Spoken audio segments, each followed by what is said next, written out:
Hello everyone, आज के इस वीडियो में हम लोग बात करेंगे एक नए गवर्नमेंट जॉब के बारे में। और अगर आपने बीकॉम किया हुआ है, सिर्फ बीकॉम, और आपके 50% मार्क्स है ओवरऑल, तो ये वीडियो आपके लिए बहुत बहुत ज़्यादा इंपॉर्टेंट है और आपको इस फॉर्म को ज़रूर से ज़रूर फिलअप करना चाहिए। ठीक है, तो ये फॉर्म है, जैसे कि आपको टाइटल से पता चल गया होगा, नेशनल फर्टिलाइजर लिमिटेड। ठीक है, तो और ये पोस्ट है असिस्टेंट अकाउंटेंट की। यहाँ पर सिर्फ आपसे एलिजिबिलिटी में बीकॉम मांगा गया है। ठीक है, आगे इस वीडियो में हम लोग बात करेंगे क्या मिनिमम एज होगी, क्या मैक्सिमम एज होगी, पेपर का पैटर्न क्या होगा, एक्सेट्रा। तो अगर हम बात करते हैं लास्ट डेट की, तो 22 जनवरी 2021 लास्ट डेट है इस फॉर्म को फिल करने की। ठीक है, और अगर हम इसके एप्लीकेशन फीस की बात करते हैं, तो जनरल, ईडब्ल्यूएस, ओबीसी की 200 रुपये है, और एससी एसटी के लिए 0, शून्य, कुछ नहीं देना है। ठीक है, और अगर हम यहाँ पर मिनिमम एज की बात करते हैं, तो मिनिमम एज 18 ईयर्स है और मैक्सिमम एज 30 ईयर्स है। और यहाँ पर एक इम्पॉर्टेंट चीज है, that is age limit age on 30/11/2020। ठीक, अब हम बात करते हैं कि यहाँ पर एलिजिबिलिटी के बारे में अगर हम बात कर लें, तो bachelor degree in commerce BCom with minimum 50% marks in any recognised university in India. ठीक, और यूनिट नेम दिए हुए हैं और उनसे रिलेटेड वैकेंसी। टोटल पोस्ट यहाँ पर 13 है, पर मैं आपको सजेस्ट करूंगी कि सबको इस फॉर्म को फिलअप करना चाहिए। बहुत कम ऐसे अपॉर्चुनिटी मिलती है कि बीकॉम वालों के लिए, अक्सर हम देखते हैं साइंस स्टूडेंट्स के लिए या बीटेक के लिए या जिन्होंने डिप्लोमा किया हुआ है उनके लिए वैकेंसी निकलती है, बट बीकॉम वालों के लिए मैंने देखा है, पर्टिकुलरली बीकॉम वालों के लिए बहुत कम।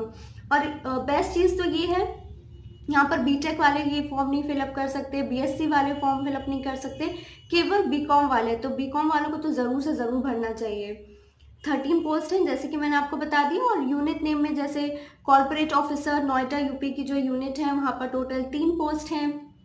मार्केटिंग डिवीजन की टोटल 4 पोस्ट हैं, और पानीपत यूनिट में टोटल 4 पोस्ट हैं, और भटिंडा यूनिट में टोटल 2 पोस्ट है। ठीक, तो एक तो ये चीज़ हो गई।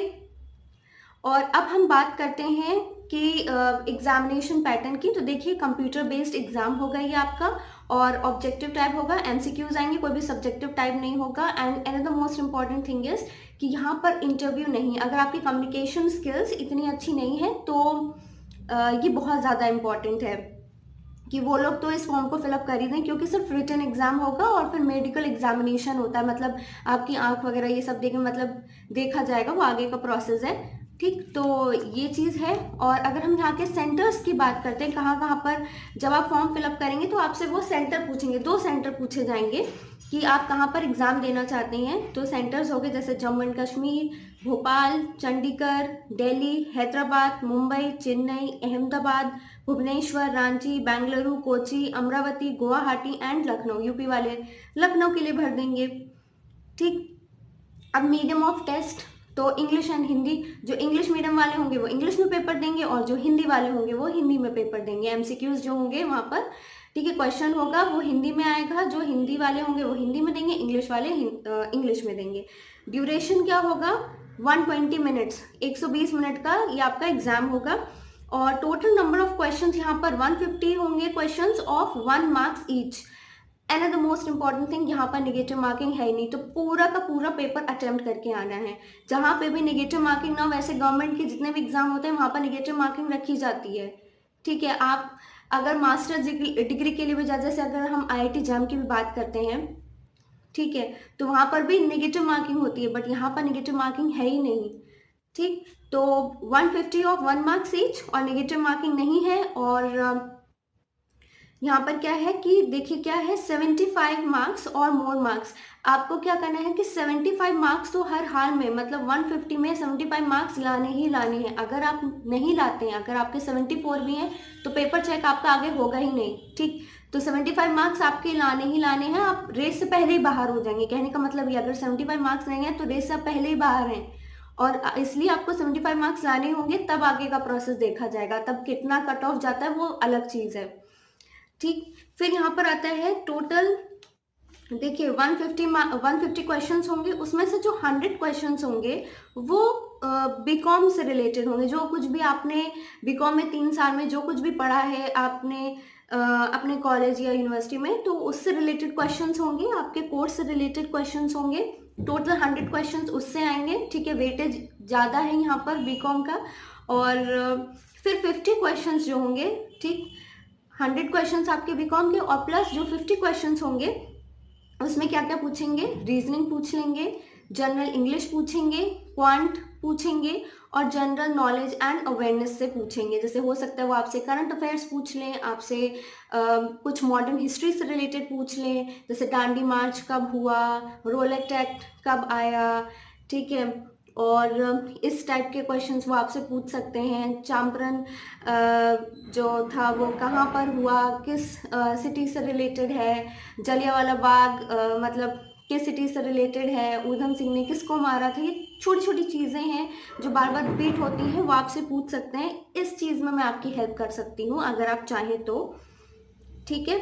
और रीजनिंग में जैसे वो क्या पूछेंगे, रीजनिंग में जैसे पूछ सकते हैं ब्लड रिलेशन से रिलेटेड आपके क्वेश्चन आ सकते हैं। ब्लड रिलेशन में जैसे होता है ना कि एक एक्स गर्ल, एक एक्स है, ठीक है, उसकी एक्स मतलब मैं यहाँ पर वो दे रही हूँ, ठीक है, कि एक्स कोई एक लड़की है, उसके पापा के चाचा के ये लगते हैं, तो वो आपके क्या लगे, इस टाइप के क्वेश्चंस जो होते हैं। और सिटिंग अरेंजमेंट से रिलेटेड क्वेश्चंस आ सकते हैं कि 6 लोग एक सर्कल राउंड टेबल में बैठे हुए हैं, ए के बगल में बी बैठता है, बी के बगल में सी बैठता है, सी ने डी के साथ प्लेस चेंज कर ली तो नॉर्थ डायरेक्शन में कौन बैठा। तो इस टाइप के रिलेटेड क्वेश्चंस होते हैं। डायरेक्शन से रिलेटेड क्वेश्चन आ सकते हैं कि जैसे कोई एक रिया नाम की लड़की है, वो नॉर्थ डायरेक्शन में जाती है, फिर नॉर्थ से वो वेस्ट जाती है, वेस्ट से ईस्ट जाती है, तो फिर नॉर्थ से जाती है, तो बताओ वो जहाँ से उसने स्टार्ट किया था और अब जो जिस प्लेस पर वो है वो किस डायरेक्शन पर है। तो इससे रिलेटेड क्वेश्चंस आ सकते हैं, डायरेक्शन से रिलेटेड। और ऑड वन आउट, रीजनिंग में ऑड वन आउट पूछ सकते हैं।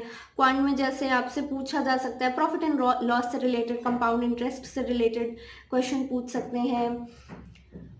और बेसिकली और एचसीएफ एनएलसीएम से रिलेटेड क्वेश्चंस आपके आ सकते हैं, ठीक है। और एलजेब्रा से, ठीक है, जैसे x plus 1/x is equal to 2 है, तो x square plus 1/x square कितना हुआ। उत्तर पे हम पी स्क्वायर माइनस 2 वाला फॉर्मूला लगाते हैं। X cube plus 1/x cube का पूछा गया तो पी क्यूब माइनस 3p हम लोग रखते हैं। x4 plus 1/x⁴ equals to कितना होता है, तो p⁴ minus 4p square plus 2p, ऐसे इस तरीके से। मतलब हो सकता है मैं गलत यहाँ पे बोल दिया हो कुछ कैमरे को देखकर, तो माइंड मत करिएगा, ठीक है।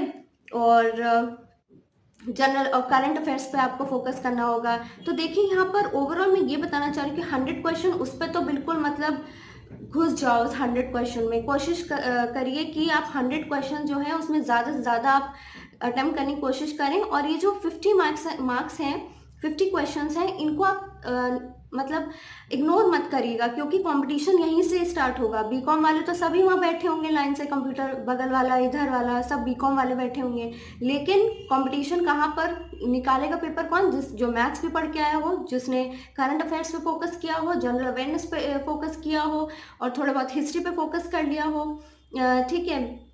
थोड़ा बहुत ज्योग्राफी पढ़ के चले जाना, ठीक है, कि जो जिला पास कहाँ पर है। तो बहुत मैंने डीपली क्वेश्चन पूछ लिया है कि कितनी यूनियन टेरिटरी से, कुछ बेसिक चीज़ें कर लेना, गवर्नर्स कर लेना, चीफ मिनिस्टर कौन कहाँ का बनता है वो कर लेना, 370 आर्टिकल्स, 370 आर जो जम्मू एंड कश्मीर से रिलेटेड उसको हटाया गया, ठीक है, उसको देख लेना, सीएए का फुल फॉर्म कर लेना, जो मेन चीज़ें चलती रहती हैं। और फार्मर्स बिल बहुत ही ज़्यादा लेटेस्ट पे है, तो उसको एक बार देख लेना। तो ये सारी चीज़ें हैं। और अगर आपको आगे और हेल्प मेरी लेनी हो इनसे रिलेटेड, देखिए बीकॉम की स्टूडेंट मैं नहीं हूँ, राइट, तो बीकॉम वाले क्या कर सकते हैं, कमेंट सेक्शन में आप एक दूसरे की मदद कर सकते हैं। आप अपनी बुक्स पढ़िए, और जहाँ पर बात आती है रीजनिंग की, जनरल अवेयरनेस की, वहाँ पर मैं आपकी हेल्प कर सकती हूँ, ठीक है। तो कोई भी क्वेश्चन हो इससे रिलेटेड तो आप मुझसे पूछ लीजिएगा। और that's all. And most important thing, जैसे कि मैंने आपको बताया था, इंटरव्यू तो होना ही नहीं है इसमें। जब इंटरव्यू नहीं होना है तो जिनकी कम्युनिकेशन स्किल्स इतनी अच्छी नहीं होती, कई लोग रिटन में बहुत अच्छे होते हैं, कम्युनिकेशन स्किल्स नहीं होती हैं उनकी अच्छी, वो घबरा घबरा जाते हैं, आधे लोग तो इसलिए फॉर्म नहीं भरते। तो सबको ही मुझे लगता है ये फॉर्म भरना चाहिए, क्योंकि पर्टिकुलरली बीकॉम वालों के लिए आई है, तो बिल्कुल बिल्कुल बिल्कुल ये फॉर्म भरना चाहिए। ठीक है, तो that's all for the day. And please अगर वीडियो पसंद आया तो प्लीज़ लाइक कर देना, और कोई भी क्वेरी हो आप कमेंट सेक्शन में मुझसे पूछ सकते हैं। Thank you so much.